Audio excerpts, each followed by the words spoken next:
A disembodied spirit is somebody that had died and chooses not to transition, chooses not to do it to the light, or died too quickly and abruptly, believes they're still alive, or just doesn't feel that they deserve anything further than the life they had. There's a lot of guilt, there's a lot of resentment. Like in regards to like what makes something good and what makes something great, the thing about horror movies, which is why like I love it, and I talk about this every day on my podcast when I talk about it, the reason why I love these films is because they are the most polarizing. Because there is no other platform, no other genre other than horror that gets as much polarizing as it gets. Because usually if a love romance movie comes out, everybody loves it or everybody hates it. Like it's just like, oh, that shit's terrible. And usually that's the same way when it comes to like a big budget movie of any types, right?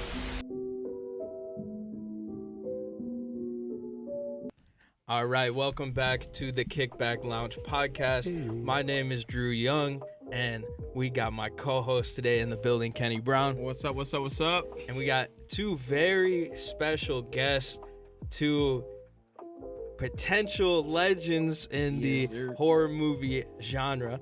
Today, we got Travis Brown. What's going on, people? Horror Movies Uncut. Yes, sir. Submissions and Slashers podcast as well. Valkyrie Fitness. You know it. You guys seen him before. And then we also got somebody new today from the Haunted Garage podcast, Swift Films. We got Franki Cambaletta in the building. Yes, Clap sir. it up. Clap it up. Yes, I don't know why you invited me, because I'm really weird. Man, we're glad to have you. People just tend to like me. There you go. That's all you can ask for at the end of the day, right? That's all I've ever wanted in my life, is somebody to like me. So initially, you were doing a radio show with Johnny Rabbit. That's how I met you, Franki. Yes. And I wanted to know if he was alive. if Johnny Rabbit, if he was, He's been around since 1939. Yeah, he's. I asked him. Radio DJ. It's so funny. I asked him like, "Hey, what was your first radio gig?" He's like, "I remember it was 1949." I'm like, "How old are you? Did you vote for Lincoln?" He did, actually. That's a true story. He's a good dude, though. I love Johnny Rabbit. Yeah. So when I first heard about you, I know you were doing, talking about some of the St. Louis like ghost stories that happened on. And then you were also talking about doing your podcast. And then you were also talking about being a ghost hunter. What, I guess film would be your main, pot that you kind of pour into, would you say? Yeah, I mean, I think that just creating content overall, whether it deserves a camera in front of it is, to be determined. As Travis will tell you, there's plenty of things and things that were created that probably would have done better as an audiobook or a podcast instead of trying to drag something out. It probably would have lasted longer.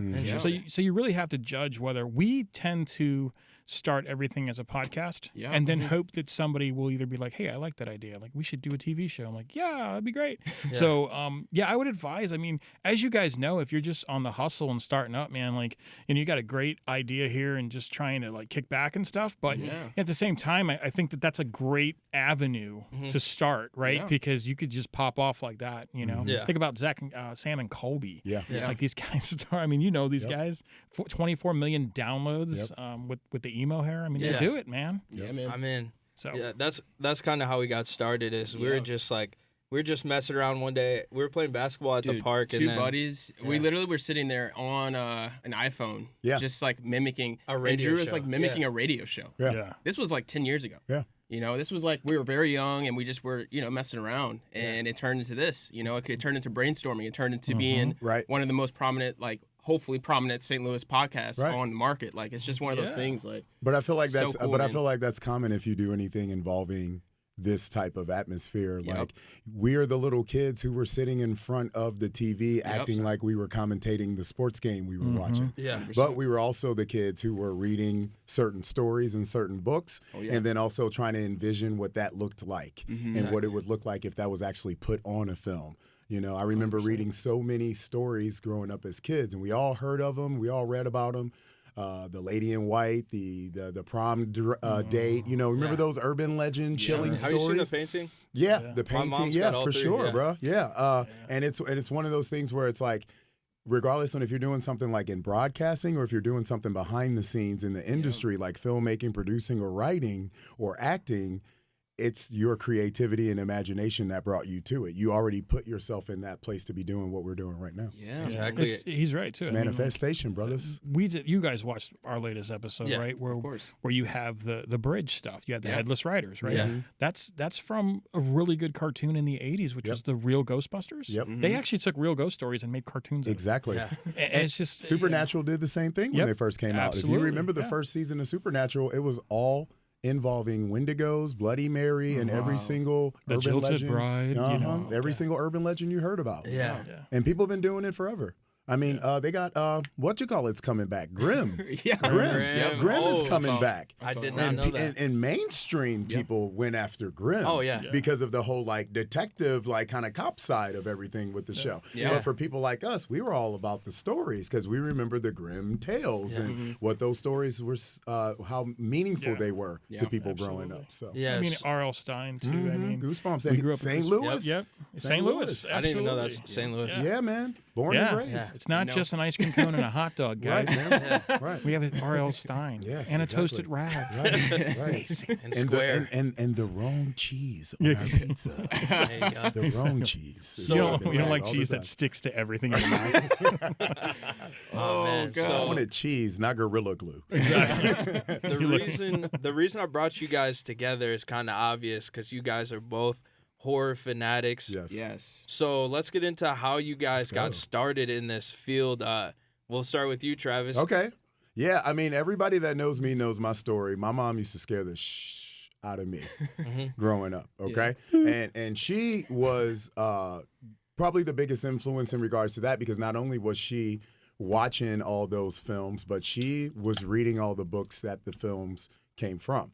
So like my mom read Carrie before Carrie came out. My mom read all of those Stephen King books before they were turned into films. And so growing up as a kid, not only was I'm a child of the 80s and 90s when it was still very popular to have late night horror television shows like USA Up all night. Rest in peace, Gilbert Gottfried, forever. You know what I mean? You had people like Up all night. Up all night. Up all night.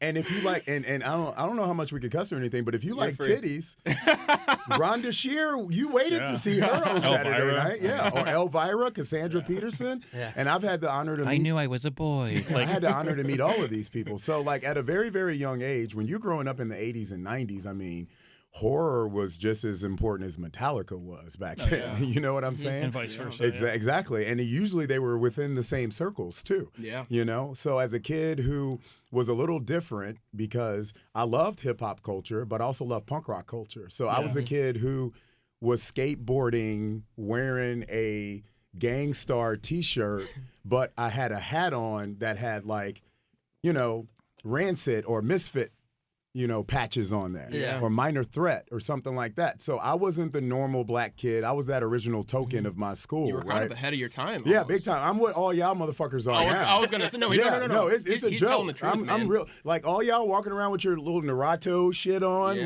Come see me, bro. Like big time, because I was watching Inuyasha when I was fucking 7 years old. Yeah, man. So I want to see all y'all. Because half of y'all are wearing shit that you don't even know what you're wearing. Oh my God, it's like when they wear the Ramones shirt. Oh, dude, don't even get me started on none of that stuff. Yeah. But Name the thing one is, song. man, I gotta an album.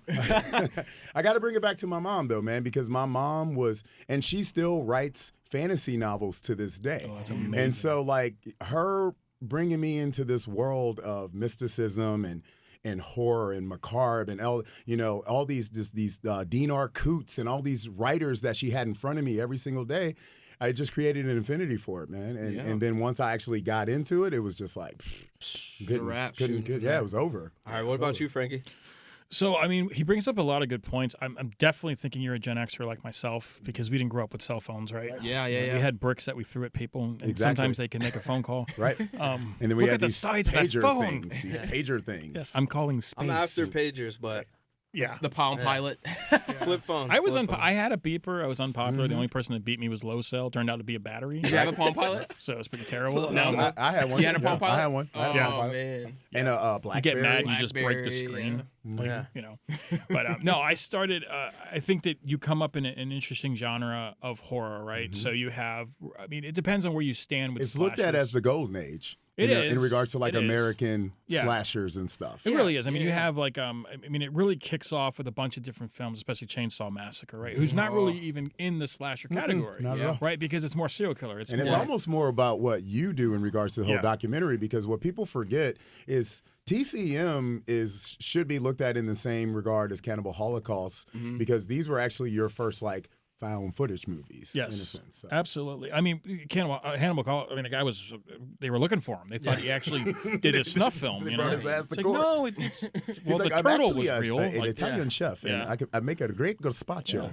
Yeah, and one of the reasons why is because that's why we started like no harm done to animals in films was one of the reasons because of that film. But for me, it was interesting, right? You had a lot of different horror films. For me, it was always a contest. Like, if I can get through this, then I can get past any fear that I have, right? And so to this day, I can watch The Ring before I go to bed. I can watch certain avenues before I go to bed. But you also have to understand too, during our generation, if you watch these movies and you listen to Metallica, you were a devil worshiper. Devil worship became a very big thing back then. So much so Hail Satan, baby. Yeah, Pantera, and hail yourselves. Yeah, you listen to Pantera and stuff. Yeah. But if you look at the West Memphis 3, where 3 kids die, they blame that entire thing on Metallica. And then these kids basically went away for almost 28, 30 years. They finally had to take an Arthur plea, which basically means that, well, we're not saying that we did it, but we did it, which was bullshit because they were never able to get any kind of money. So they're actually and so Metallica donated the only time Metallica's ever done that. You really don't ever hear Metallica stuff in movies because they really like to hold on to their stuff. They don't like to bastardize it. But for that documentary series, which is 3 films that HBO did over a series of like 20 years, and Metallica gave them all their music just to show that this entire thing. But we have those epidemics. We have epidemics of Satan worship. We have the epidemic right now. I don't want to say that because I got canceled, but there's lot of epidemic. Well, you have the trans world right now. Right? You have these young kids. That's an epidemic. These are things that are happening. These kids are just confused. In a couple of years, they'll figure it out, right? So I'm still very much on the side of wait and find out, right? Not saying that stuff is not, right. Hey, there's plenty of people out there, and I respect pretty much everyone, but when you're talking about kids, and I'm a dad, it's like, hey, my kid, when she was 7 years old, she wanted to be a carrot. So I wasn't about to leave her in the produce section of Schnucks. You know what I'm saying? So we have to be like, I'll be back tomorrow, darling.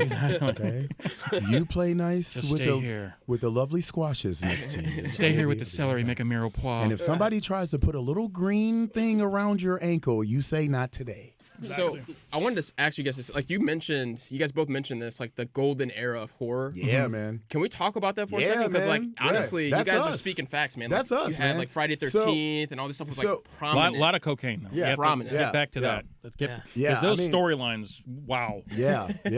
Halloween was like, I don't know where to go. Let's just start it over again. They rebooted it twice. But I think what it was, and I think the drug use is almost like the perfect thing to bring up because we were leaving the love generation culture of the kids. Yes. So we were leaving the acid children and the hippies, and then we had the rock and roll children who were like, fuck disco. You know what I mean? Yeah. And then you had, and so you had all these kids who were sitting around like, we want to be mad. We want to be pissed off. We don't.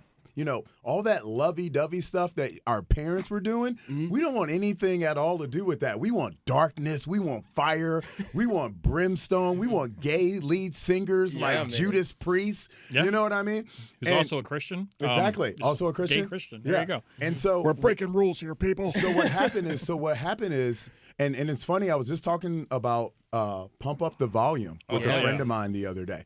And what we were talking about is just how when a film like that hit the culture, people looked at it and they were like, I could see that happening. Yeah. But they didn't know it was already going on. Yeah. Okay. So when it came to like that 80s, early 90s, late 70s horror, the reason why we call that the golden age is because it's not where everything started. Right. But it's where everything was able to start creating layers that really started defining where we are in all these genres right now. Yeah. Okay? Mm-hmm. So you had your quiet, silent killers like Michael and Jason, but then you had your loud, obnoxious killers like Leprechaun, Chucky, and Freddy. Oh, yeah. Right? You had your terrifying demon stories like Night of the Demon, The Exorcist, Omen, all like the religious horror was so huge. No, it kicks off with Rosemary's Baby. Rosemary's Baby, exactly. Rosemary's Baby is going to be put out by Paramount. Exactly. And then they're going to be like, well, we're going to follow it up with Exorcist. Right? Exactly. So there was this weird, and that starts the Satan thing, right? Yeah. So these movies are now Satanic Panic is what it was called. And it was a bad epidemic. Like people were ripping. My dad didn't give a shit. Like he didn't care. My dad never listened to music past 1961. To this day, he's like in his 70s. He only listens to doo-wop because he used to sing on a corner in Jersey somewhere. But he never made it. Sorry, Dad. Your golden ticket and never came. He still hates Billy Joel right now. Yeah, exactly. Yeah. You stole his spot, Billy. We're coming for you. You mentioned some really good points there, right? I mean, you had like Freddy Krueger, for instance. If you're a real horror fan, you know that part 2 is just somebody on a lot of drugs, and 3 is actually part 2. So, and part 2 actually has a lot to do with LGBTQ. Exactly, and they were breaking boundaries back there. If you try to read between the lines there, but you know, I think that the one, if you take one of the main slasher, like I think that if you look at Freddy, he's the most consistent. For sure. Yeah. Jason doesn't know what he wants to be unless you're Kane Hodder. If Kane Hodder's playing Jason, Jason suddenly has a personality. Yeah. Even the one in New York where they spend 80% on a boat. New York goes to Manhattan. Yep. Jason goes to Manhattan. Manhattan Yep. Port. Yep. Are we gonna ever get to New York? Right. Or how does this work? Right, because you look like you're on Staten Island. Yeah. The whole entire film. I feel like I'm on Frontier Airlines here. It's like, are we ever getting there? Where's the we don't have stewardesses. We have vending machines. And the funny how do you have a vending machine on a plane? Like, it's funny, and it's funny how like you bring up Jason and you bring up Jason Goes to Manhattan. Yeah. Well, let's shoot to what's coming out next month, fellas. Scream. Yeah. And where is Ghostface at? Yeah. New York City. Yeah. So even now, these guys are still copying what comes from that, what we like to call golden age of horror. It's easy money. It's very easy. It's a formula. The formula was created, right? You can definitely tell in the project. Let me make it easy for you guys. Here's the formula, and you can name so many movies that have this formula. Yeah. A group of kids, predominantly boys. One girl who talks back to everybody and is usually pretty tough.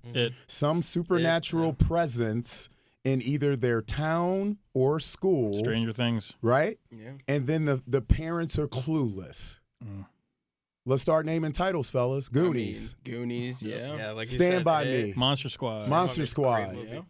Okay? And then let's talk about recent films. Super 8. Yeah. Super 8. Okay? Stranger Things. It Part 1 and 2. It Part 1 and 2. Both versions. TNT version and remakes. 100%. Right? The formula has always been out there.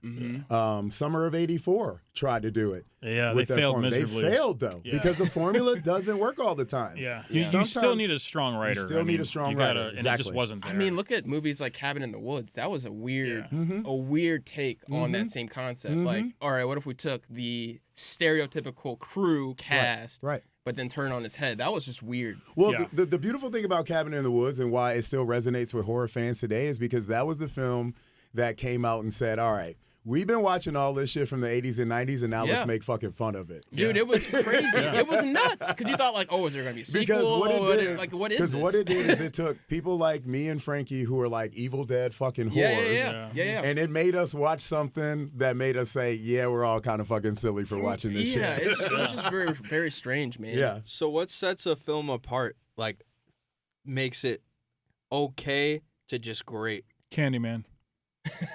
That's a strong fucking answer. Candyman. And I can't fucking argue with that. I'm a black man. That's my Candyman. That is my holy grail for horror is Candyman. It is. It's mine too. He's still my favorite. And Clive Barker is still one of my favorite writers to this day. Absolutely. When you look at Candyman versus any other film, it's easy to pinpoint what we want. We want tits and ass, and we want them killed, right? When you come to Candyman, you're bringing a different image, and this is the first time we're seeing racism as part of the narrative. That's why that movie broke boundary, and Jordan Peele kind of ruined it, but he only produced that film. Yeah, people got to stop acting like that's his film. Yeah, it's not his film. At least give credit to the young lady who made that film. Yeah, and she did some beautiful things with that film. She did a lot of beautiful stuff with that film. Yeah, and it's like it's terrifying in certain parts. It that is. scene with the girls in the bathroom, that's one of the best scenes in a horror film I've seen in the last couple years. One of my favorite parts of that is the cinematography from outside the building. You don't see stuff like that.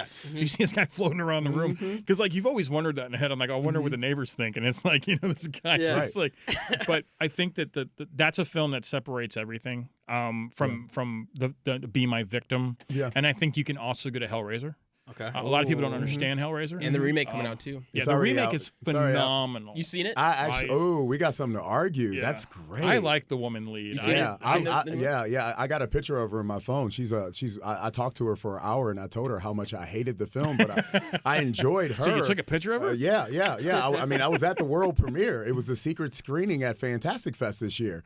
Ooh. And so we were sitting in the theater and Tim League, the owner of Alamo, came out and he's like, all right, everybody, so you all know it's coming on Hulu, and we know you're excited. And everybody looked at each other and said, fucking Hellraiser. Yeah. And sure enough, the director and the young lady came out. They're like, we're so excited for this film. Everybody's standing there, and they're all excited for the film. And I'm all excited for the film because Doug Bradley, Pinhead, is one of my favorite fucking characters of all time. And I've actually watched every single terrible German straight-to-DVD incarnation of Hellraiser.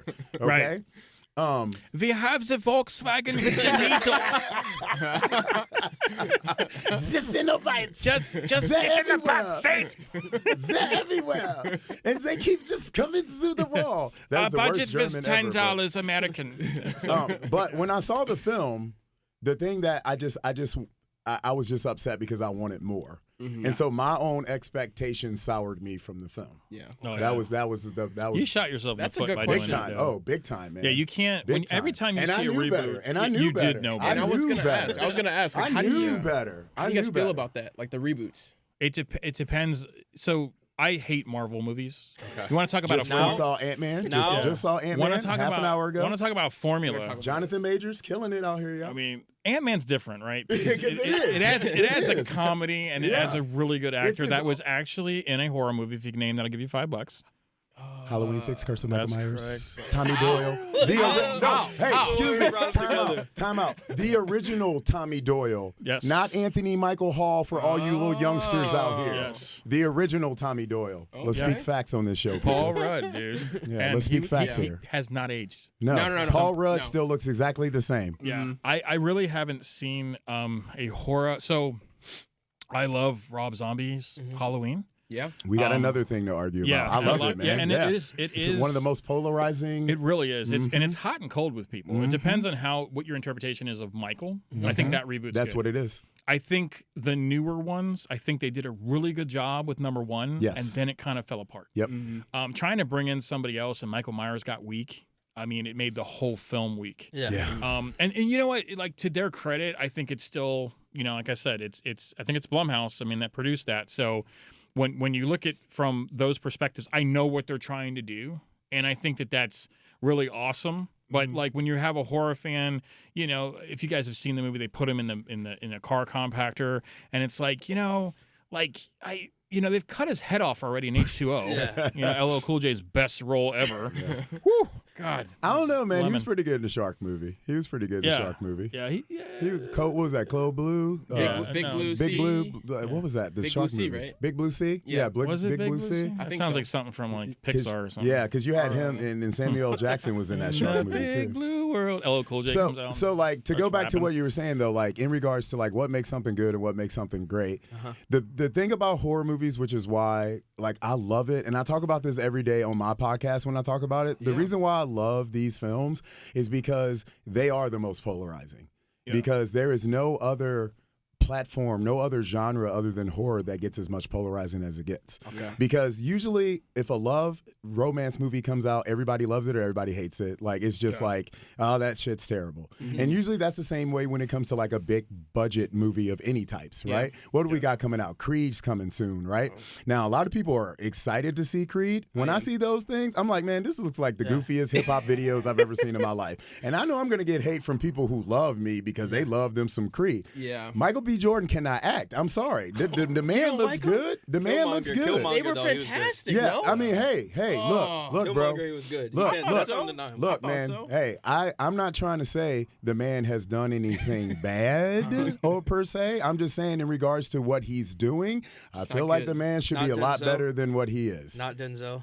Oh man, that's blasphemy, dog. I think we got full-on male black actors in St. Louis, like our buddy Anthony Flowers. Oh yeah, that's a much better better actor than Michael for sure. B. Jordan. For sure. And I'm not trying to take away anything from Michael, man. No, done great. But he's carried that little smirk of his, similar to a lot of white actors do, for a very long time, man. He's just part of the system now, like everybody else. So I'm not excited when I see stuff like that, like movies like Creed, because to me, I'm like, it might be good. Yeah. But for that, it's going to have to be entertaining to be good. Yeah. A horror film, I don't think necessarily has to be entertaining to be good. Yeah, no. A horror movie could just like wrench you, grab you, and just completely wreck you.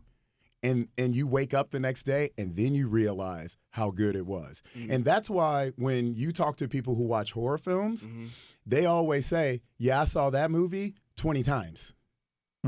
You don't hear that, like, other than holiday films, right? Yeah. Somebody will say, yeah, I watched Elf this many times, or I watched Christmas Story this many times. But you can talk to a horror movie fan in July, October, November, March, February, and if you talk about one of their favorite films, they're going to be like, I watch that movie every day still, okay? And I think about, like, I'm not going to call her out because she just got married. I'm not going to do that because we in St. Louis, and I don't want anybody in here to get stabbed. But there was a young lady that I dated who is a very, very prominent person in regards to costume and jewelry design. Put that picture up. Okay? She would watch The Collector. Remember The Collector? That horror movie? Yeah. It's a great film. One of James Wan's. One of his first early projects that a lot of people don't know about. He's Malaysian, by the way. A lot of people get that confused. They think he's like Chinese, South Korean and stuff sometimes. No, I'm like, he's from Malaysia. He's a very good actor. But the director too. She's watched The Collector over like 200 times, just that movie. Yeah. And every time I came over to her house, she was watching The Collector. You know? Yeah. Like, you find that in genre films. A couple years ago during the pandemic. We should tell the husband. Right. Yeah, she just got married. Yeah, I don't know. A couple years ago during like the pandemic, one of the films that came out that I was interviewing the talent for and talking about was A Glitch in the Matrix, which is a documentary about the kid who watched the Matrix films over and over so much. He killed his whole family. Lost his reality and killed his entire his mother and father. But there are people that do believe too, like in that documentary, it's weird because everybody's in an avatar. Everybody's in an avatar. So they really. It's a very strange. It's documentary. a very strange. It's a great documentary to watch. I always have to check like my gummies. I'm like, did we take the one with right? Because this is a weird one. So do you guys feel like that? It makes a bad horror film if it doesn't leave a lasting effect? I think that horror puts itself in a position where it can't be bad. Because of their budgets. Okay. I mean, if you look at Skinamarink right now, it's the worst horror film probably ever done. It got so much press, made more money than Avatar percentage-wise. I can't get through it. It is one of the worst films. I don't care either if I meet this person. Kylie. Made 15. Where did Daddy go, Kylie? Yeah. In this house. How the fuck do you get out of the house? How do I turn this off? On these Legos that just keep showing up fucking everywhere. These weird drop on cuts. These Legos. like let's take film school 101. Let's go 4 years to film school. Like seriously, I want you guys to do it. I want you to drop $100,000, and I want you to get professors that have actually done award-winning films. Yeah. And then what I want you to do is wipe your ass with it and break every rule in film, and then be like, stand on stage. I had $15,000, and you know what? All money to you, bro. $2.9 million. All right, awesome. Hey, never make a film again. Big shout out to my boy Damian Leon, man. Yeah, Damian Leon came out with this character. I interviewed Damian Leon back in 2000 and what was that, 16, 13? Wow. He had a little film called All Hallows Eve. And in All Hallows Eve, there was this little fucking clown that kept showing up to fuck up everybody's day named Art, the clown. Yep. Okay? And so then Damien said, you know what? I'm going to make a whole movie about Art, and it was called Terrifier. Yep. And a lot of people saw Terrifier. Right. A lot of people, it's the Red Bull talking. A lot of people were like, yeah, it was fun. It's kind of gory, and you know, clowns to this day are still the scariest thing to people. Oh, like they cannot. But there's a lot of ambiguity within the final film of Terrifier. Yeah. I mean, the ambiguity between just like the last scene in that film. How much money did he make off that movie? I know, but the last like scene $49 million off of that movie, and he only and I talk to Damien all the time because we've had a relationship since All Hallows Eve. He was in Texas, and I was like, bro, how much did you spend to make this movie? And he's like, man, I don't think we spent over like $17,000, $25,000, I think, total on this film. A lot of corn syrup. $43 million. Even when the film was free for people to watch on Screenbox, they were still going to the movie theaters, putting down money to see this film. Yeah.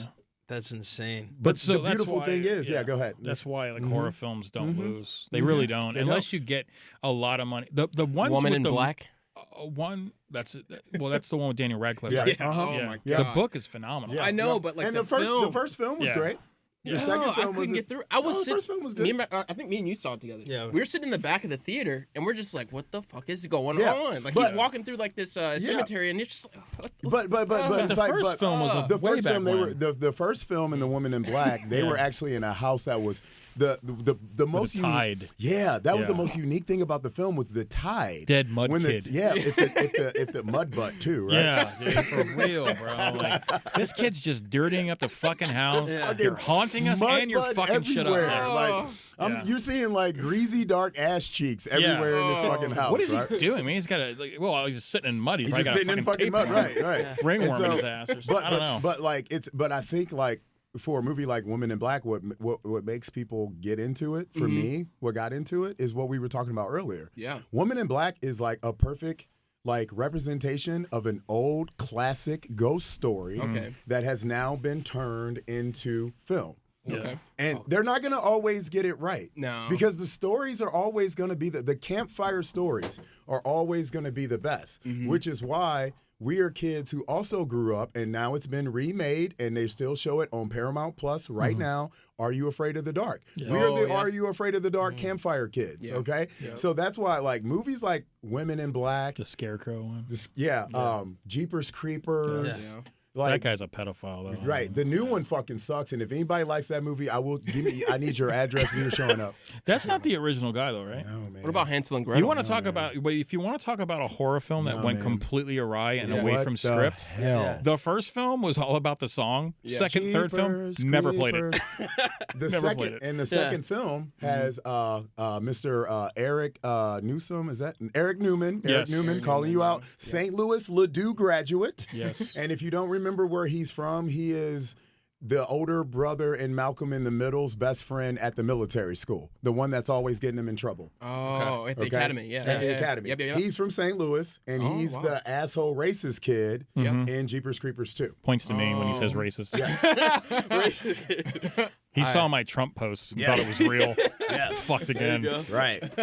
Bye, followers. It was great knowing you. All 300 of you. He's now canceled. Welcome to true cancel culture. Everybody's racist. It's so fun. I love. But not America. Not America. If you ask Nikki Haley. Sorry, 97.1 back there. All right. I know y'all love Nikki. You did bring up ghost stories, and I do want to talk about that. Yeah.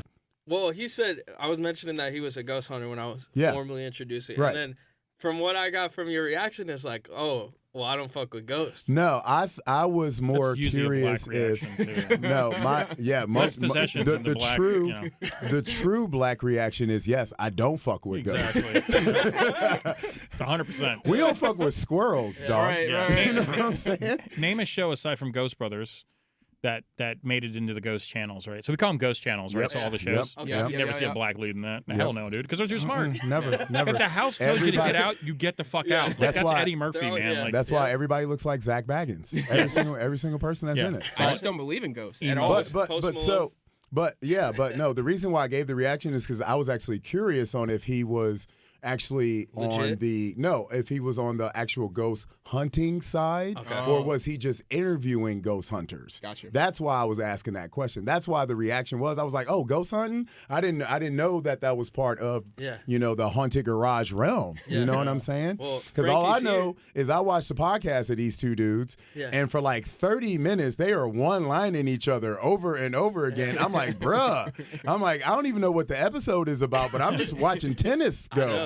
one voice, then went to another voice, and then another person. They had like 18 people in this goddamn episode. The British accent. Right. It was one 20-minute segment. It was like 30 fucking people in this episode. Completely. And then it was like a white girl in the corner somewhere that they had off to the side, and they just kept showing her. She's like, "Hey, I'm here.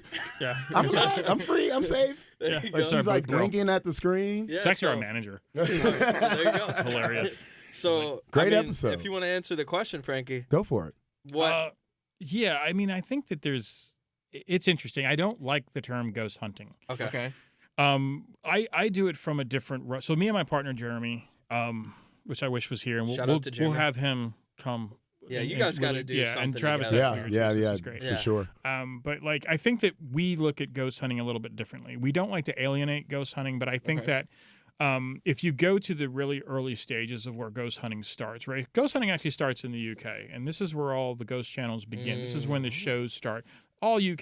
They're just bored out there. They got exactly. Well, they have a lot of old shit. So a lot of the common misconception. Not a lot of guns. Yeah, right. Right. The common misconception is that if it's old, it's haunted, and that's just not true. Right. So, well, it's an old house. It must be haunted. No, it's like so weird. Right. Mm-hmm. Yeah. Poltergeist 3 tried to dispel that notion because they're being haunted in a high-rise. The two best films to watch if you're getting into ghost hunting is Poltergeist and Ghostbusters. For sure. Mm-hmm. Ghostbusters actually was written by Harold Ramis, St. Louis. Mm-hmm. Okay. Yes, sir. Washington University grad. Yes, sir. Unfortunately, R.I.P. And then you had Dan Aykroyd as well, who wrote the original script of Ghostbusters, and Harold Ramis is like, this is terrible.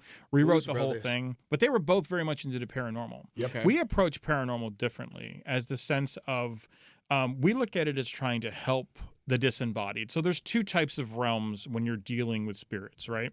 Which is why I consult with film and TV, okay? A lot of times they get this wrong. A disembodied person, okay, that's a person that has died and has this is all theoretical too, all right? For sure. But this is what we believe from that standpoint. A disembodied spirit is somebody that had died and chooses not to transition, chooses not to go to the light, or died too quickly and abruptly, believes they're still alive, or just doesn't feel that they deserve anything further than the life they had. There's a lot of guilt, there's a lot of resentment. Okay. But the phrase that I want you guys to remember is, as in life, so in death. You'd have to understand that, is there a cognitive imagination? Can you learn another language when you're dead, right? So this is where it gets kind of funny, where, these were Japanese POWs, and then why are you fucking talking English then? Yeah. Right. What the hell would they know? Right. Interesting. Hello. But Hi, the minute... Can you hear me? Right. Can you hear me? And it's always the same show, right? Like every show is the same. I mean, Zach May Baggins... I please get an order of shrimp tempura? And they're like, that's American. Yeah, we don't make do that shit. Eat that shit raw. Right. But straight from the ocean. Right, exactly. Salty. But then you have possession, right? So now you're dealing with dark entities, and good ghost investigators, people investigating the paranormal, you have to know both. I consult with the #1 exorcist probably of all time. They even did a movie about him. It was called The Rite, which you've probably seen. This is Father Gary Thomas. Anthony Hopkins. I think Anthony Hopkins is the lead in The Rite. That's correct. Yes, Anthony Hopkins. The poster is a kind of burnt-in cross, RITE, with his face kind of in the back of it. Yes, one eye's red and stuff. Yes, correct. So The Rite's actually a very good movie. Very good movie. So Father Gary Thomas actually consults on Hollywood stages, but he never takes money. It's probably part of the exorcist ritual. Now, Italian exorcists from the actual Vatican do exorcisms very differently than American exorcists. They actually kind of like prolong it, and you can see people being possessed for over 3 years, whereas Father Gary Thomas was more aggressive, and so he started his own school in Chicago. And it's been up for like 7 years, a school of exorcism. Now, you have to be ordained minister as a priest, but you can be on teams as deacons and stuff like that. So when we go into a building, when we go into private investigation, which is pretty much all Haunted Garage does is private investigation. We like to keep people, the anonymity is very important to people, especially the house we're investigating was, let's just say that he made a lot of money in sports and was a lot like you, didn't believe, but now he's getting to that point where it's like, boom. So 80%. We got you, Larry Hughes. We got you. We got you. A lot of steroids everywhere. Right. A lot. We got you, Steven Jackson. We got you. Oh, sorry. A lot of what would be hilarious. See? I'm getting canceled. He's like, this is the one. It's the guy in the white hat. We love you, Rick Ross. Right, exactly. Shout out to the real Ricky Ross. Exactly, forever. Which is what my handle is, Freeway Frankie. But when you look at the possession side of ghost hunting, it is different. Everybody approaches it differently. But if they've seen a show, they come in like with full tactical gear. Okay. Like, what are you fighting in there?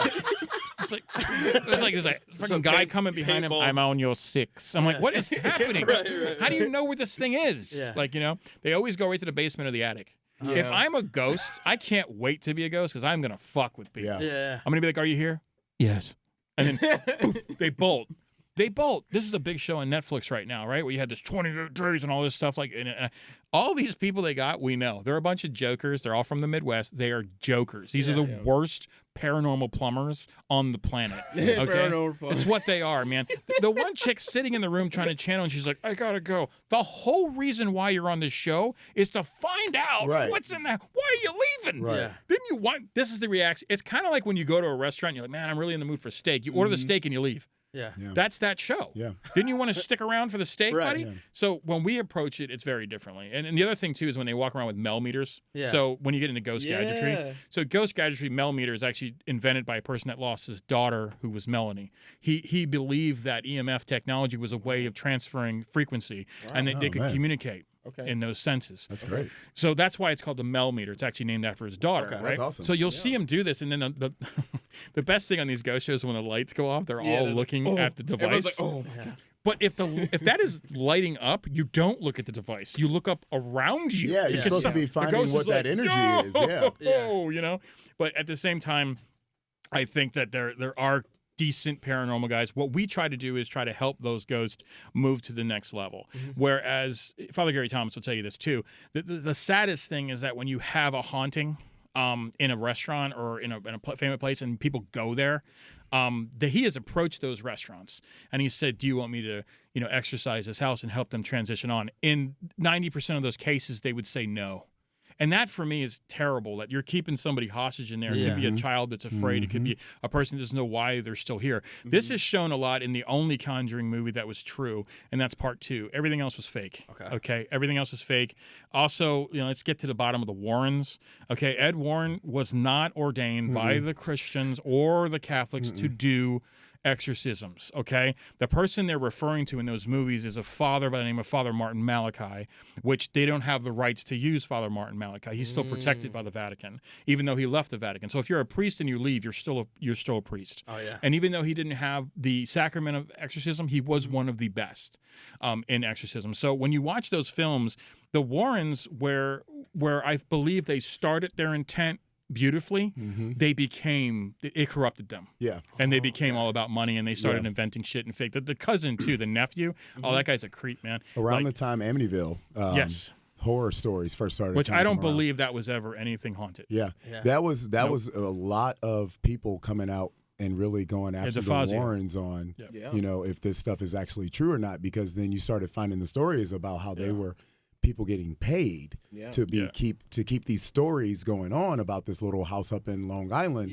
But the craziest thing about it is whenever there were the actual accounts from the people in the neighborhood and on the street, they'd be like, there's fucking nothing. And a lot of people get it wrong. It was actually the son. It wasn't the father. It was the son, for sure. DeFeo. It was the son. He killed his whole family. It's called a family-aside. There's double-barrel shotgun. Yeah. Walk through the house and supposedly possessed by Native American spirits or something, the young man was? It depends. I mean, he just died last year. We've been trying to get an interview with him forever. Yeah, because he was still alive. Everyone. Yeah, he was still alive. Yep. And when you look at Amityville, it's a very good example of all the movies that follow, Poltergeist, all those types of things. They do Amityville, which is a Burnt Offerings over. Amityville was a great film, though. When you really look at the original film, that and Brolin was fantastic. in the movie, man. He looked just like Lutz too. So they're talking about the family that moves in after, which that guy was a con artist, man. For sure. He made so the much Lutz money. Family, there's a whole thing about them. Oh yeah, and how much money they made. Now the one kid that is in the Lutz family, he did a documentary. Yep. He said it was true. There was demon shit going on, and he had conjured it, and he had invited this in. So there's the battle between invitation. There's the battle between. So you're looking for three different things, right? When you go investigate, you're trying to figure out if it's demonic, and it's pretty easy to tell if it's demonic right away, because they have a pattern, and a lot of Hollywood has picked up that pattern. But there are things that Hollywood doesn't know. Okay, so we look for that first. Secondly, you're looking for the intelligent haunting. This is somebody that knows they're dead, knows they're a ghost, and likes to mess with you. But Buster Keaton house in Los Angeles actually is haunted by the famous comedian, and he loves to play tricks. He just doesn't want to transition on. What? Okay, so then you have residual haunting. That's crazy. Residual haunting That's is the most well known. It's the most well known, and it's what's happening at the Lemp Mansion. Because it's the same haunting. It's what we were talking about a little bit earlier in the show. You talked about it on Johnny Rabbit Show, Yes, exactly. The Plant House in Webster Groves has a residual haunting. Yeah, there's a great book actually, Webster Groves Haunting. Whoop, whoop. Webster Groves right here, baby. That's where I went to high school at. I love living in that. The Epworth Child Center. Yeah. I mean, we would drive up to Epworth 3 o'clock, 2 o'clock in the morning and not do drugs. Yeah. and sit outside to see if we could actually hear these little kids and stuff. And I mean, you know, it's by Elm, which is one of the busiest streets in Webster Groves. Yes, it is. So sometimes you're like, maybe I'm hearing something, but maybe I'm just hearing the normal flow of the neighborhood at this time. Yeah, St. Charles has a lot of lore too. Alton, Illinois, of course. But the residual is essentially, you know, I see the woman, she's at the top of the stairs, she comes down the stairs, she fades out. I see the lady, she's on the bridge, she's holding her head, but she doesn't interact. I was in the McPike Mansion downstairs, and like they're like, you know, don't be surprised if you feel something like touching your leg while you're down there. They're like they're like that's one of the kids. And so that I'm sitting there and I'm looking at my friend and I'm like, why in the fuck would the kids be crawling around in the dark in this goddamn basement of this house? And why would they have died doing that? I was like, so maybe there's something more to the story than that. That's crazy because, I think it's just a draft that went through. McPike is the house is completely in shambles. Yeah, you can't be. It's structurally a draft. So McPike is interesting, right? It doesn't sit far outside here, maybe 30 minutes from here. So McPike Mansion, Bissell, and Lemp, right? Those are the three most haunted mansions within like 30 miles of each other. Bissell's in a pretty rough neighborhood. Somebody just bought it. 70. We actually bid on it. We didn't get it. It went for like $600,000. So I don't know who's doing something at Bissell, but you know. So you guys bid on it?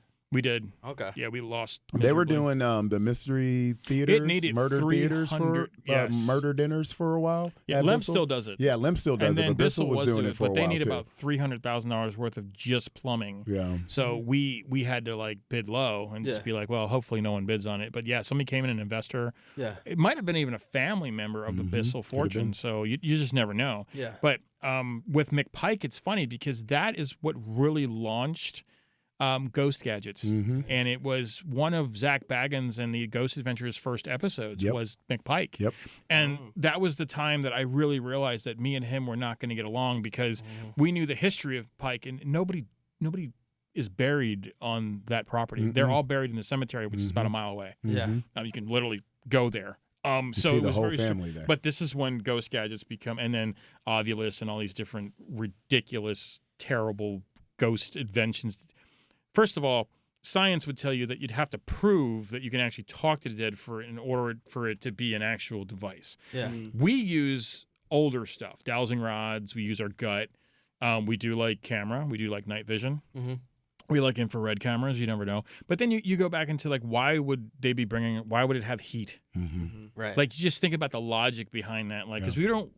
It's amazing how much science has come, and we're still dumb as shit when it comes to death.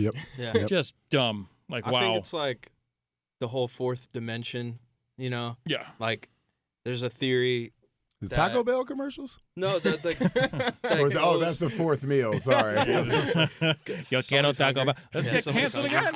Somebody's hungry. Thank you. But big shout out to Alamo Theater. I just followers. ate a lot of food at Alamo Theater, so no, I'm good. Yeah. That's a beautiful place, man. So they think like spirits exist on a different plane. Me personally, I don't really have a stance on whether ghosts exist or not. But there's one time that I felt like this house was haunted. And in this house. Sorry, I had to. Exactly. There are Legos. That was the most terrifying fucking thing. You ever stepped on one of those goddamn things? I was like, this would be the most terrifying house to be in. Exactly. There are fucking Legos all over the ground. And you're it's just pitch barefoot. black. And there's a fucking light from a TV the whole time guiding you through the house. Sounds like a South Korean game show. Right, exactly. Stepping on Legos. Yeah. But, no, so I did hear this one. Like I said, I was dating this girl, and she said her grandma experienced this. So I think this is in Arizona. It's like Arkansas, Arizona, one of the southern states. Wow, because Arizona is so south. I mean, it's south from here. It's south from here. But no, it's warm. So you're like, basically, it's like the hitchhiker story. Have you heard that? Oh, yeah, for sure. So she was saying that that happened to her grandma. Picked up some lady. That happened to so many people, grandmas. Exactly. Along the way, disappears. Yep, that happened to so many people. Asked her where she was going, and she disappeared. I think honestly, and he was an Uber driver, and he had to pay for it. Yeah, what the she actually fuck, man? had dementia. No, I'm just kidding. Yeah, I think so. I remember being a kid, and not only was I watching Lady Chatterley, but I was watching the film The Lady in White. Yeah, and Emmanuel too. Emmanuel 4. Exactly. That was the best one. Yep. Cinemax. Yep, exactly. Skinamarink, Cinemax. In this porno, it's soft. In this soft porn with a Filipino Asian lady with no tits. Yeah, exactly. Now you guys are gonna Google Emmanuel. Emmanuel, baby. That's great television. Yeah, like, you guys have no idea shit. about late night Cinemax back in the day. We were raised on that shit, man. This next generation does not for sure. watch that shit. You have no idea what we were raised on. Porn at your man. fingertips. You Yeah, guys. you guys can literally find like we had to watch scrambled fucking TV with our heads sideways. Exactly. Is that a titty? Yeah. Is that a titty? I see a warped green penis. Yeah, we all look like the chick from The Grudge when we got done. Exactly. Like a Your parents would go to bed and you'd be like. Right. Then all of a sudden, Emmanuel. Like, oh, fuck. Like, God damn it, he's up right now. Yeah, my mom would now. always come in and touch the TV, and she's like, I knew you were fucking up. The TV's warm. Exactly. Like, it's always warm. It's like summertime. You check my engine too. Probably good with engines. But it's just like we were just privy to all that, just like late night TV, and when you were around that growing up at that time period, like I remember. So the first time I ever thought I saw a ghost. This is gonna I'm about to wake so many people up with what I say here. This is gonna be ridiculous. This is our grandmother in a moo-moo. That's how it starts. I stayed up because I video recorded during my basketball game HBO's world premiere of The Boy Who Could Fly. Oh wow! You know what I'm saying? Yeah. Did I just take you back? Jesus. Okay. So. Another great film. I'm telling you guys have no idea what we came up under. All right, it's fucking a movie about a kid who probably was something going on. He was autistic or something. Yeah. But my boy was all about flying. Yeah, back then we called him slow. We called him slow. Yeah, and the motherfucker flew. Cancel it. Like the movie is no joke, dude. It's no joke. Yeah. You got to watch it. You got to watch it. He was slow. He didn't know where he was going, but he was flying. But he fucking flew, man. So much he could remember. Right, and the flying was so bad. I mean, he was like barely off the air. His arms and legs were fucking bent. It was weird. I guess they just didn't have enough string back then. They were using it on The Princess Bride because Andre the Giant's arms were fucking broken. What he's not telling you is that he recorded over his parents' wedding. So for that stupid piece of shit. It happens. So it was actually Younger and the Restless I taped over. My mom fucking went after my ass after that. So anyway, I'm watching this. It's like 12 whatever in the evening, and my mom's upstairs asleep. And I look out of the corner of my eye, and I thought I saw a little girl run up the fucking stairs. And I was like, what the fuck was that? And I swear she had like a white and a black dress on. Mm-hmm. And so it made me start to like research the area that I was in, because the area that I was in was unincorporated St. Louis County, Overland area. I went to Rittner at that time, so I was off in Kenlock? I was in Elmwood, off of Page and Dillman by Martin Luther King Park, which Martin Luther King Park is still there. Yeah. So they tore down all the for the airport, right? Not too far from the airport. So they tore down all the buildings that I lived in growing up as a kid, but I never found out what used to be in that area growing up. But I remember when I got to college and I started thinking about this story over and over again, and it goes right back to what we were talking about with just being rational.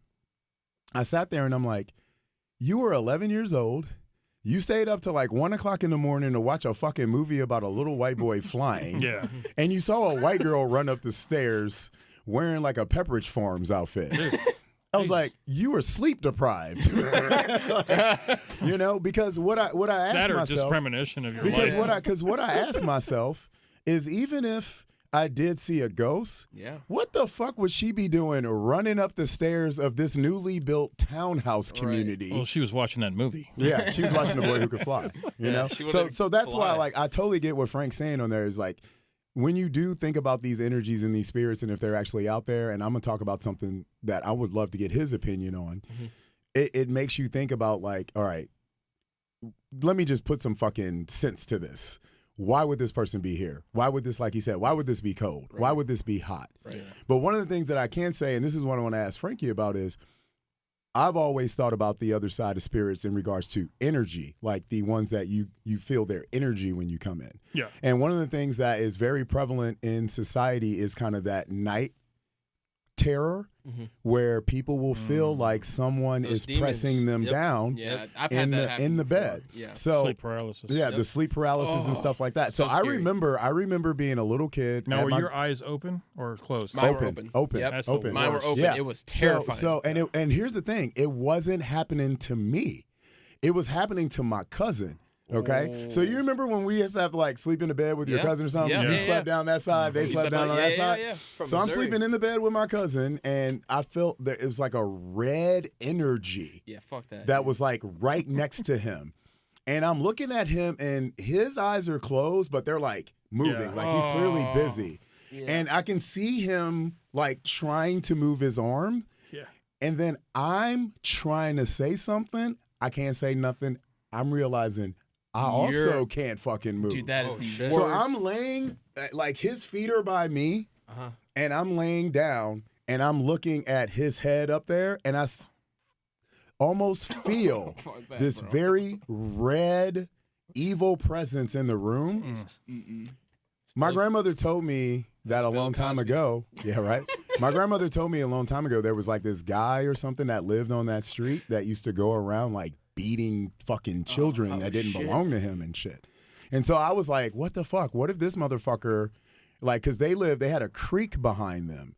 And like anybody could get access to anybody. Motherfuckers didn't care about fences and shit back then. This was like 1985. You know what I mean? People didn't care about shit like that. Jump tire. But the whole entire time I was like, man, what if that was this like spirit who's just like, he's able to like access all these people's fucking houses and actually fuck them up. And Barbarians kind of played on that a little bit with the whole like houses, like that little tunnel underneath all the houses where this guy had access to like be able to come up anywhere and actually do whatever he wanted to do, or this woman monster that he ended up creating out of incest. Well, it's like Elm Street, like Nightmare on Elm Street, like jumping into dreams and shit. Yeah, man. But if you hear Wes Craven and all those guys talk about Nightmare on Elm Street when they were writing it, a lot of the stuff that they got was from a lot of those things of the night terrors and stuff like that, and the dreams but more like with genies and stuff like that, and granting wishes, Wishmaster. You know what I mean? Like one. Robert Englund also. Like, because people forget Freddy was not, like, Robert Englund was just not Freddy back then. That motherfucker was in all types of horror movies back in the day. But Freddy became his iconic character though. So who was you guys' like first, I want to know you guys' first horror movie and then your favorite horror movie like to date. If you had to just choose two. My first one was, well, my mom was big on Twilight Zone and Alfred Hitchcock. Oh, yeah, so Alfred Hitchcock presents. I never get tired of watching that show. My mama loved Outer Limits. She was watching Outer Limits and Doctor Who. She would watch it back to back. You could say it was that one. I would say it's probably Psycho. Okay. Probably Psycho. My mom was still is huge Alfred Hitchcock. He's actually on our podcast. He's in a picture in on the shelf. Nice. And then I would say my favorite to date, and more recently, right? You've heard my Candyman spiel, but I believe Cocaine Bear, right? Yeah, cocaine. I know my podcast is all over the place. Yeah. People are like, "What is wrong with this guy?" Oh man. A little dab will do you, buddy. Yep. That will. I think that there's actually a movie coming out too about Cocaine Bear. So I would say that my favorite to date would be A Haunting of Hill House. Okay. I think she's an incredible writer. I think she took something that was very troubling. You'd mentioned Hansel and Gretel. These stories, Hansel and Gretel is about rich kids going into poverty. Okay, there's a whole deeper meaning behind that, and that these people, like in this side of the railroad tracks, they're witches, they're cannibals, they practice voodoo. These are black people. These are people that are in poverty. This is what Hansel and Gretel is trying to display. It's a very deep film when you try to get through the psychosis of it. When you look at the house on Haunting, so. The original novella talked a lot about things you couldn't talk about. I mean, we grew up in an era when you're a Gen Xer, you weren't allowed to have mental illness. Right, you were like, get the fuck over it and moved on. That made us both strong. It gave us values. But I said this on a podcast last night. It also devalued what we see today in these young children that are crying in rooms. And we're like, what the fuck are you doing? Just get over it. Right. So it depends on where you are and how you were coddled. But when we were back there, so for that series, that mini series that they've done, Midnight Mass, and the other one, which was not as good as the House on Haunting Hill, but the Hill House. But when you look at the mental illness in that, when you look at what the true haunting is, with the true where these ghosts are coming from, where these spirits are coming from, she played with a mix of different things where you're like, man, this is deeper than just seeing ghosts. There's a ghost in every frame of that film. Yeah, you can go back through it 100 times and just pause. It is one of the scariest films series that I've ever seen. It was so well done. The acting was superb. Everything about it is great, and I don't think anything can really touch that for a long time. Now, there's been scary movies, but I don't get scared by creature features. I don't really get scared by slashers. Right. I don't get scared by Freddy. Freddy never scared me. Right. I sleep like a rock. But yeah, I mean, that's good. Surely. But to his sleep paralysis I did want to answer that for you. Yeah, I appreciate you going back to that. So sleep paralysis is what happens when the body falls asleep but the mind is awake. That's essentially the scientific explanation for it. Now, this can happen multiple different ways. What is actually happening is you're sleep deprived, which is probably staying up late, playing video games. Exactly. So what's happening is your body is physically done, but your mind can keep running, and that is what's happening in that scenario. Eventually, you'll shake it, but in the house on Haunted Hill or Hell House, Legend of Hell House. Yeah. So when you look at that scene where Although the remake of House on Haunted Hill wasn't bad. We got to give Tay Diggs some love every once in a while. He showed up. I like Tay. He showed up. Yeah. He's all right. He's all right. Stella got a groove back. Yeah. Not bad. Yeah. He was actually a movie theater attendant. I mean, come on. Yeah, true. I mean, he was like, everybody's like, oh, I want to be a movie theater. He was great. I actually really liked Tay did some good. He did some great stuff. The Wood. Yeah, The Wood was fantastic, man. So I grew up in a neighborhood where it was very mixed. So when I moved to St. Louis, it was so bizarre to me. Where are you from originally again? Miami, Florida. Oh, yeah, that's right. Yeah, you grew up with everybody. Yeah, 305, the only white family. I'm actually white from Miami, and that just doesn't happen. It's not happening. They think I own cattle. They're like, what? They're like, what part of upstate New York did you come from? Right, exactly. And you're like, no, we're actually we were from fucking poor. My dad was a chef, and he'd steal everything out of the kitchen before he left for night and then feed us at night. Wow. So, what's the craziest Florida man story that you witnessed in person? Florida man? Yeah. Pit vipers in trees. Alligators do climb fences. Yes, they do. So all these things are true. And they will bark like a dog. So really funny fact about Florida is 5 people a year die from a coconut, which I think is phenomenal. Fucking great statistic. Can you imagine that shit? Like you're waiting for cancer to kill you, and a fucking coconut just lands on your head and splits your skull. But even funnier than this is actually. And you think we got to worry about the police out here in these streets? If there's a cold front in Florida, people won't run underneath trees because of iguanas, because they're having the same effect. An iguana will just freeze in a tree and fucking fall on somebody. Can you imagine that? You're just running and they're big. They're huge. They're the size of dogs, dude. They're huge. I'm like, what is that thing falling from the tree? But yeah, I mean, Florida Man stories are. We have the most famous is in Key West, right? Which is the doll that created the Chucky movies, and you gotta, ask him for, can I take your picture and shit like that. And it's a haunted doll and it'll haunt you and all this type of thing. So that's really where that haunted doll stuff comes from. That's a Florida story. That's a Key West story. That's nuts. Annabelle is, is the other one, which was the Raggedy Ann doll. It didn't do any Hollywood's just funny. It's like, Raggedy Ann ain't really going to do it because, And they were able to really, embellish on that for a while, too, with it wasn't that bad. With, ventriloquist stuff. When you had films like Dead Silence. And what was the one film with the kids that go to the house? It's almost like House of Wax. But it was the kids went to the house, and it was, in the 70s, and, the doll came out of the closet, and the windows were shutting. I think it was a telekinetic film.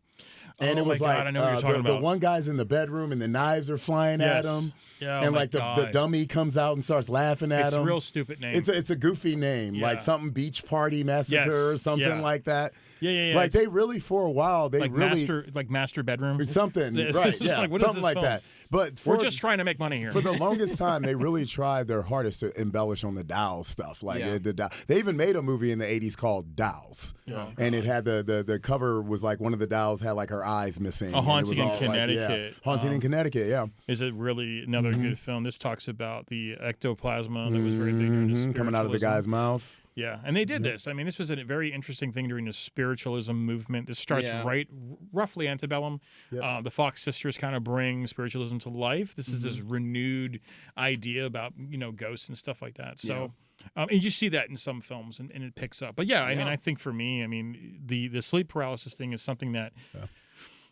you get to the point where you can actually mix science with it, but it is strange that everybody that experiences sleep paralysis always has the same thing. They see this thing with red eyes. Exactly. Well, for me, it was this. It was I was in my apartment alone. I had just moved in. It was one of my first apartments. Smoking. I was smoking. No, I was smoking. It's all right. It's legal here. In the boys' room. I was 17, 18, first apartment. Not legal in Florida. And I fell asleep on the floor. I didn't have any furniture in there at the time, we're still moving in and stuff like that. And I fell asleep on the floor. I was up late. This is crazy. And I woke up. I was pitch black room.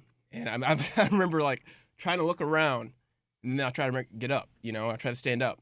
Full consciousness. Yeah. I could look around. I could see everything. Dear God. Pitch black. But it was just little lights here and there. I had my router. I had, a light from my speaker and stuff. I could not move my body. Yeah. And that was for the first time I was like, oh, my God. Wait, were you floating above your body? I don't know. I couldn't tell you. Because that's astral projection. Yeah, that's astral projection. That's some different stuff there. That's some different stuff. Right? That's when you get in. That's when you get into what you were talking about earlier with the different planes and stuff like that. That's some different. That's some different stuff. It could be that because I told him. There are people in comas. Yeah, there's people who cannot escape. Get back. Yeah, from shit like that. Dude, it felt like I couldn't do anything. I was just there. And I told him, I was like, I think it may have been astral projection because I could see myself. Yeah. So, it could have been the same thing. That's just some scary shit, man. Yeah.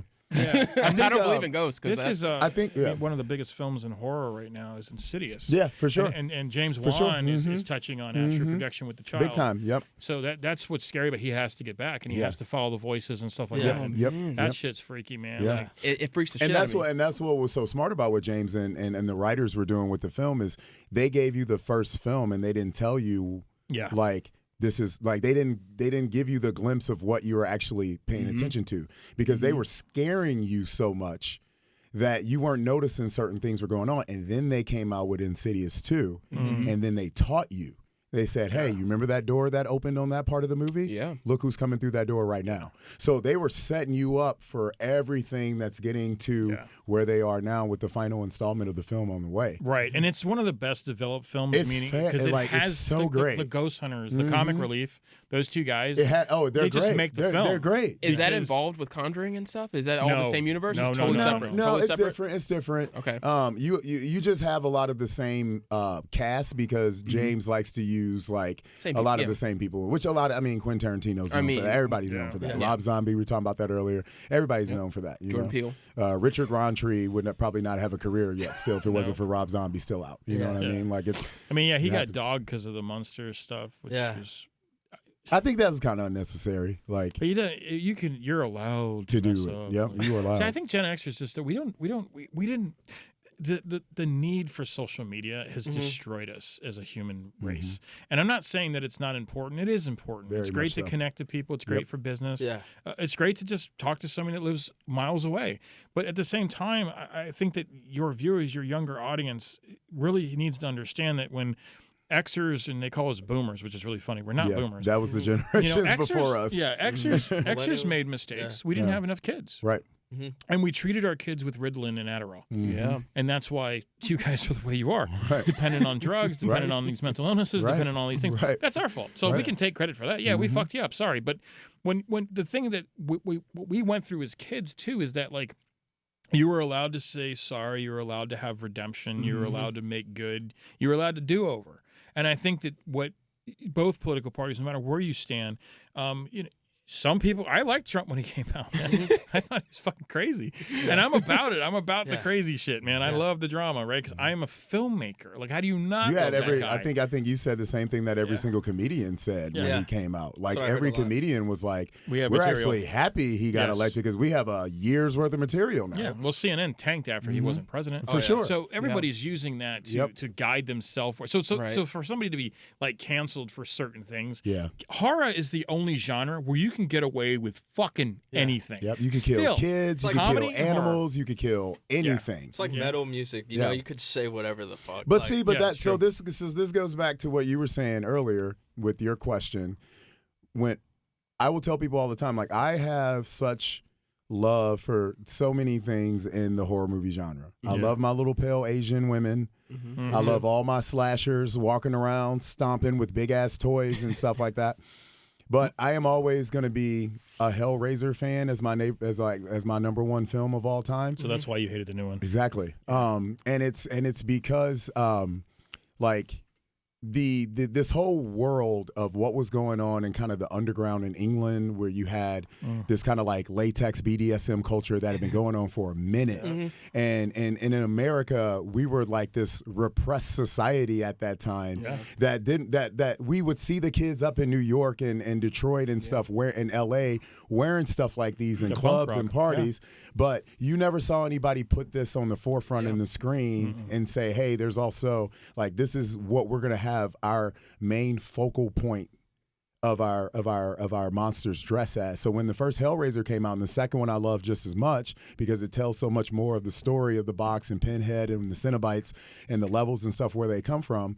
As a kid who was raised under Southern Baptist grandparents, like, to be able to jet away and read Clive Barker, his demon books. Stephen King. Stephen King. Really haven't mentioned his brilliance. Right, exactly. And then know how much religion was so big for, like, my family. It allowed me to, like, exist differently from them, you know.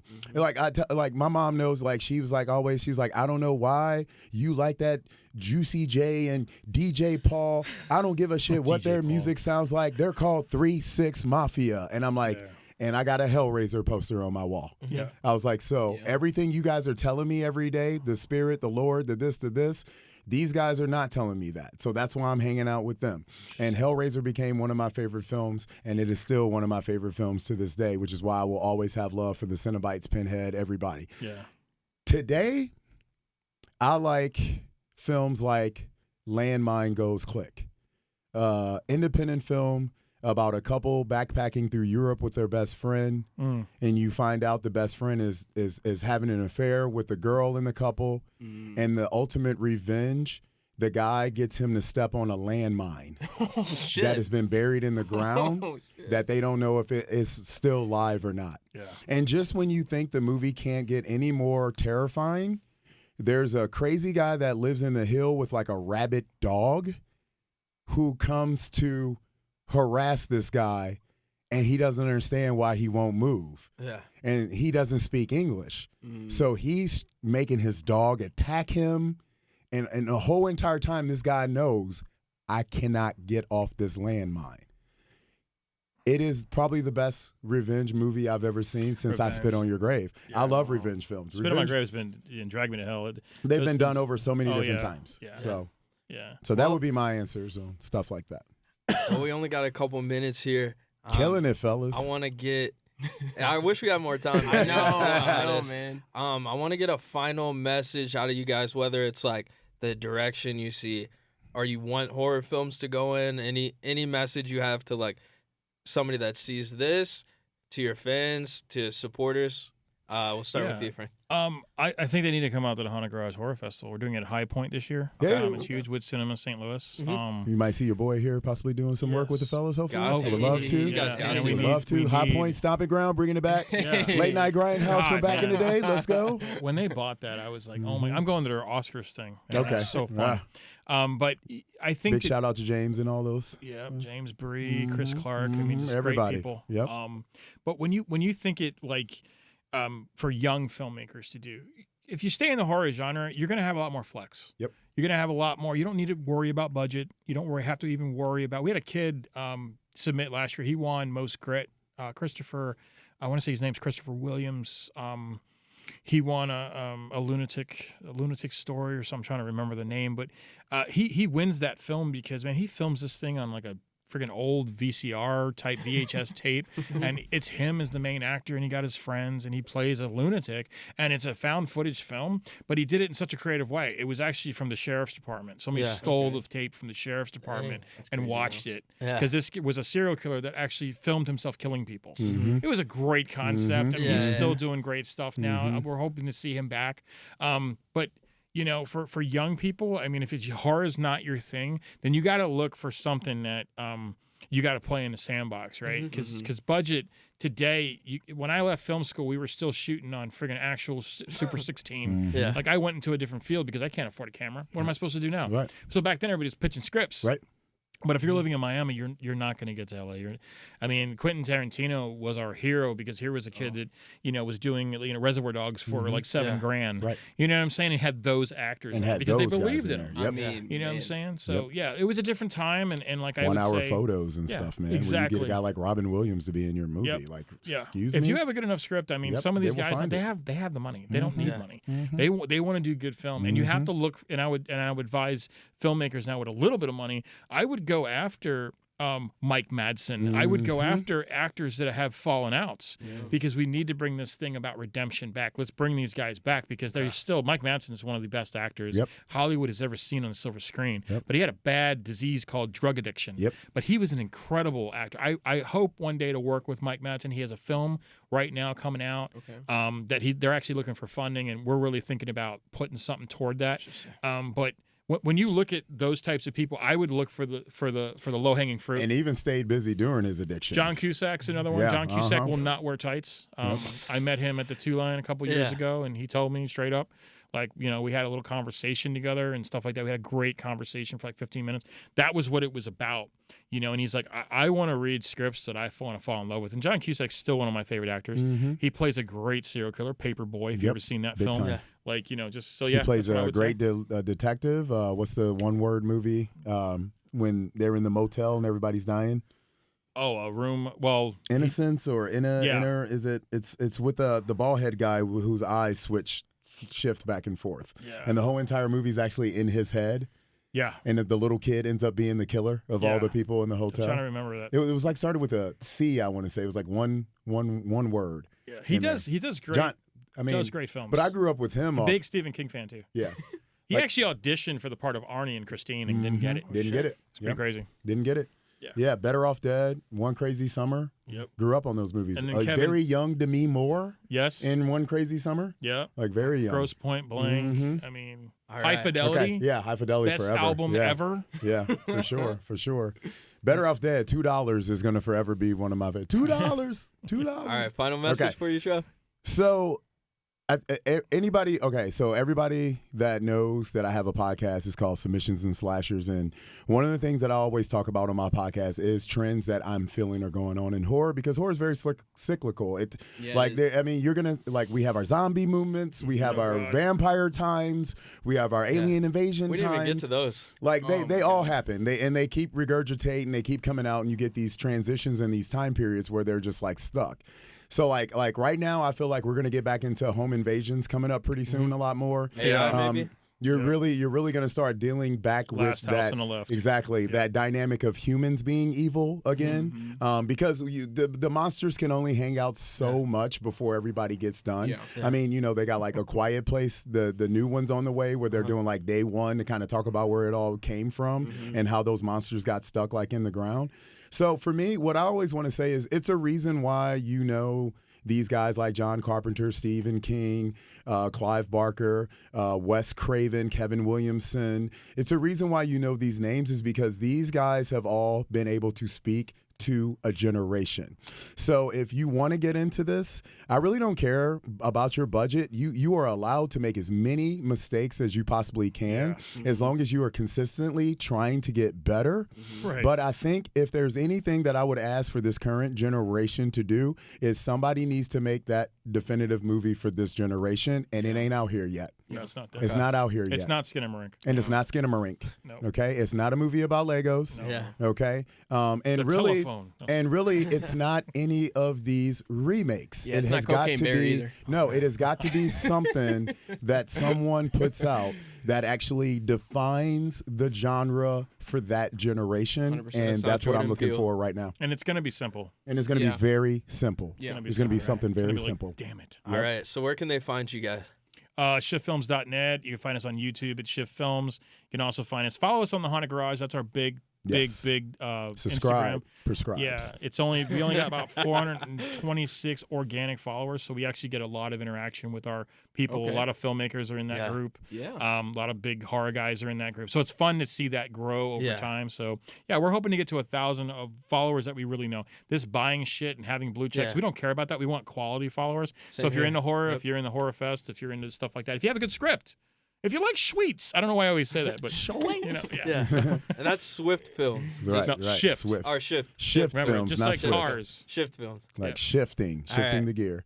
And then where can they find you? Of course, you guys can find Horror Movies Uncut is the name of the outlet. We like to call it Human Cut to keep it simple. So HMUNCUT. You can find .com. We're on Facebook, Instagram, Twitter. We have a TikTok channel with reviews on there, and of course a YouTube page for you to prescribe to as well. Like and prescribe. And then of course for all my fitness stuff is Valkyrie Fitness. You can find the same thing. We have all the same outlets available for that as well. And I would like for you guys to make sure you check out the next episode coming up, episode 39 of the Submissions and Slashers podcast. I do have an interview with Patrick Rhea about his latest film, They Wait in the Dark, which is fantastic. And then we were going to be talking to a couple journalists, Mike Hafner from We Are Movie Geeks, and a couple other people about the 20th anniversary of House of a Thousand Corpses. Oh, one of my favorite films of all That time. is this weekend. Devil's Rejects, House of a Thousand. So, speaking of Rob Zombie earlier, yes, 20th anniversary is out right now. Unbelievable. There you go. Well, I'm glad Can we you were believe it's able. been 20 years? Yeah, the 90s is still 30 years ago. I know, right? So, Oh.